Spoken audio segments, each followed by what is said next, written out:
Dynamo is a visual programming language. Like other languages, it works by linking simple elements together to form more complex ideas. Dynamo can be accessed from Manage tab in Revit. Let's get started with Dynamo.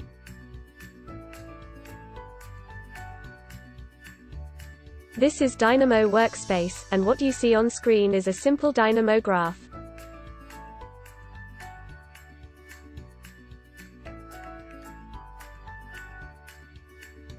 Under File menu, we can create new workspace. Open an already created Dynamo graph, Save Graph. Also, you can export workspace and background as image which can be shared across. Also, geometries can be exported as an STL file for 3D printing. Under Edit menu, we have the usual undo, redo, copy, paste commands. Then we have the Create Note option where one can create custom notes.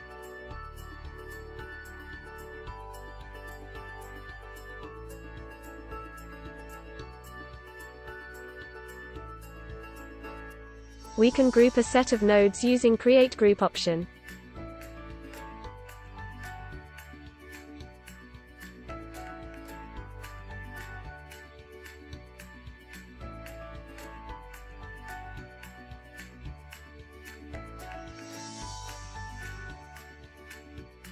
Ungroup them.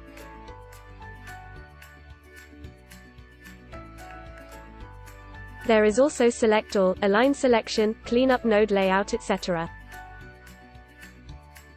We skipped custom nodes purposefully and it will be discussed in future videos.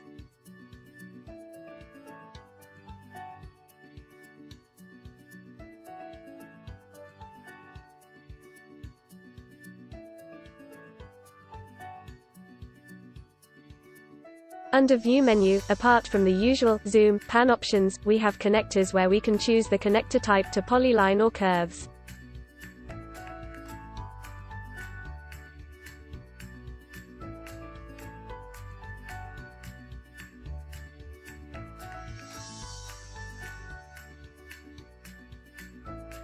Further, we also have options to control the background preview visibility.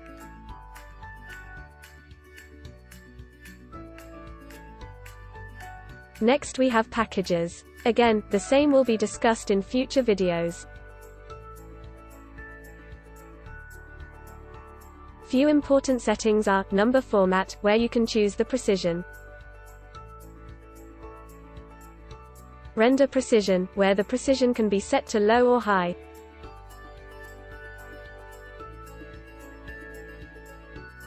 Geometry scaling, to set geometry working range.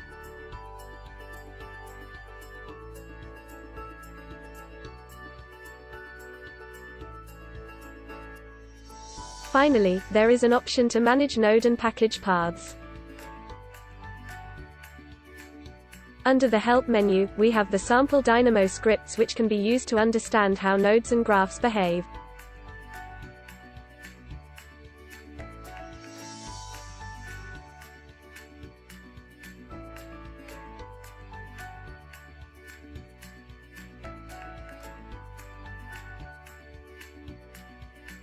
There is a camera icon at the right side top which is similar to the one under File menu.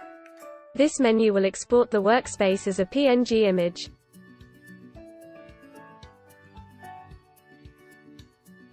Next we have Library.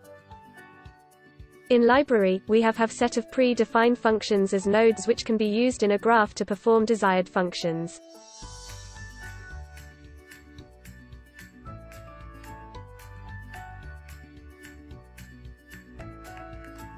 Next is the execution bar, which can be set to manual or automatic. Now let's run the sample script and see how it works. Here, we are adding 2 and 6. The result is 8.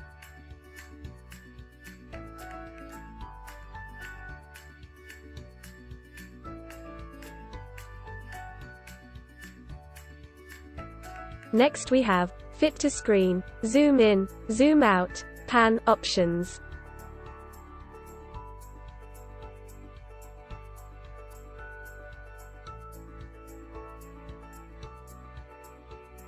Further, we can switch to model space and the resulted geometry can be zoomed, panned, and rotated.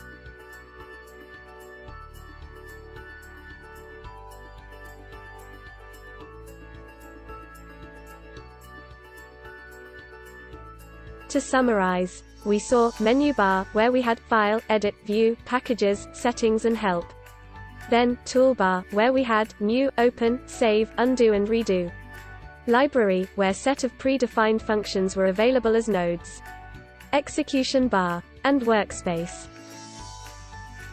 Next, let us understand the node dynamics.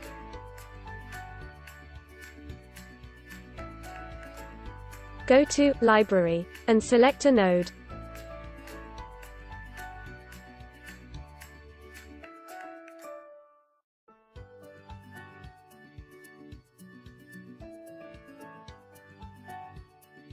The dark gray area in the node is node name. Input is on the left side, output on the right, and at the bottom, we have lacing option.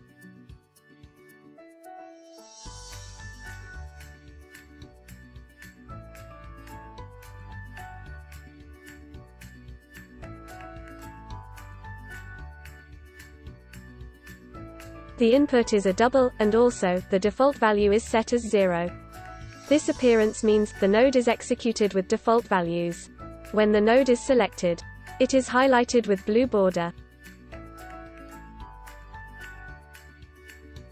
When we try to input string instead of a double, the graph displays a warning. The node color is changed to yellow.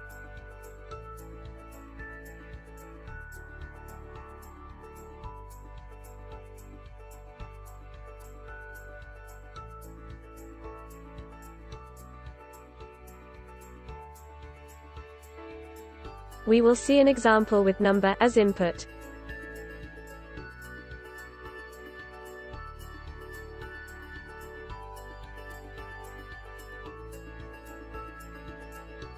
When x is 5, the point moves by 5 points in x direction. Similarly, with the inputs added to y and z, we can see the point moving in background.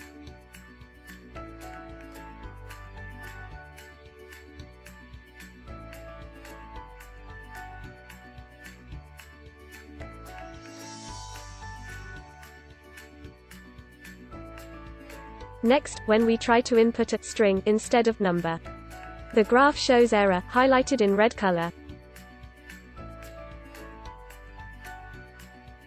We will try to hide the preview.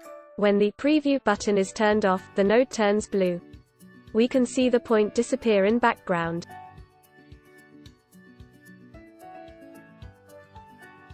Next, is freeze node option, which terminates the execution. And, one last node behavior is, when there is no input connected. This will make the node appear in gray color.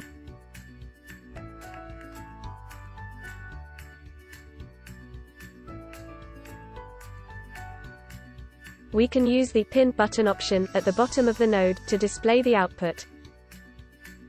To summarize, we saw, node structure, name, input, output, lacing, etc. Node status, like, active, inactive, error state, freeze, selected, warning, background preview, etc.